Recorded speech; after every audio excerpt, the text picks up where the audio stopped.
देशाचे लोकप्रिय पंतप्रधान माननीय नरेंद्र मोदी साहेबांनी देशातील नागरिकांना उद्देशून काही बचतीच्या विषयामध्ये भूमिका घेतलेली आहे। त्यामध्ये सर्वात महत्त्वाची की इंधन बचत करा, ई बाईकचा वापर करा, इथेनॉलचा वापर करा। आता माझ्याकडे 2 गाड्या मी कंटिन्यू वापरत होतो, त्यामध्ये मी निर्णय असा घेतला की मी एकच गाडी वापरणार, दुसरी गाडी वापरणार नाही। आज जिल्हा नियोजनची बैठक आहे आणि त्या बैठकीला मी आता ई बाईकवरून जिल्हाधिकारी कार्यालय सांगली इकडे निघालो आहे।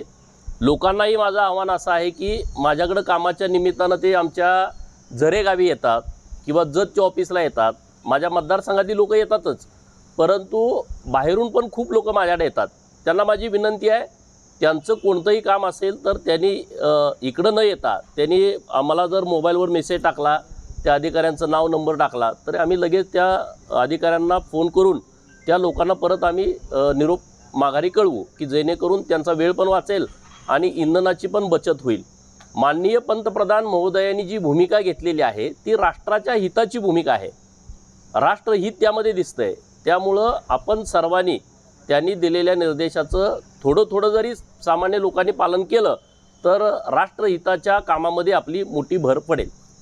याच अनुषंगाने काही नाही, असं काही नाही। वेळोवेळी जेव्हा इथं अन्नाची परिस्थिती बिकट निर्माण झाली होती तेव्हा तत्कालीन पंतप्रधान माननीय शास्त्री साहेब यांनी आवाहन केलं होतं, 1 दिवस सोमवारी उपवास करा। देशातल्या लोकांनी ते स्वीकारलं आणि तेव्हा अन्नाच्या बाबत देश आत्मनिर्भर झाला। स्वतः त्यांनी जास्तीत जास्त लोकांना आवाहन केलं होतं की तुम्ही गहू लागण करा आणि ते ज्या सरकारी बंगल्यात दिल्लीत राहत होते त्या बंगल्यात त्यांनी गहूची लागण केली होती आणि त्यांच्या पत्नी त्यांनी गहूची काढणी काढतानाचा फोटो पण आता माझ्याकडे आहे। 2013 साली सुद्धा असाच प्रसंग ही कसे असते, राष्ट्रावरती एखादी जर आपत्ती येत असेल, हे जागतिक अडचण आहे, हे काय नुसत्या भारतातला विषय नाही। आणि म्हणून जर इंधन बचत झालं तर बिघडलं कुठं? लग्नाचा खर्च टाळा म्हणते, बाहेरच्या देशात तुम्ही जाऊ नका, आपलं परकीय बाहेर चलन जातं ना आपलं, आयात कमी करा, आयात ज्या वस्तू आपण घेतोय त्याच्यामध्ये थोडं वर्षभर थांबा। यात काय आहे, आपल्या राष्ट्राच्या हिताचंच हे काम आहे।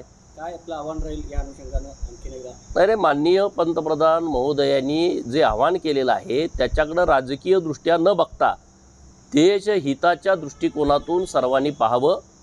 देशातल्या सामान्य लोकांनी जर थोडी बचत केली, त्यांनी ज्या 7-8 गोष्टी सांगितल्या त्यामध्ये, तर खूप मोठा चांगला फायदा आपल्या राष्ट्राला होऊ शकतो।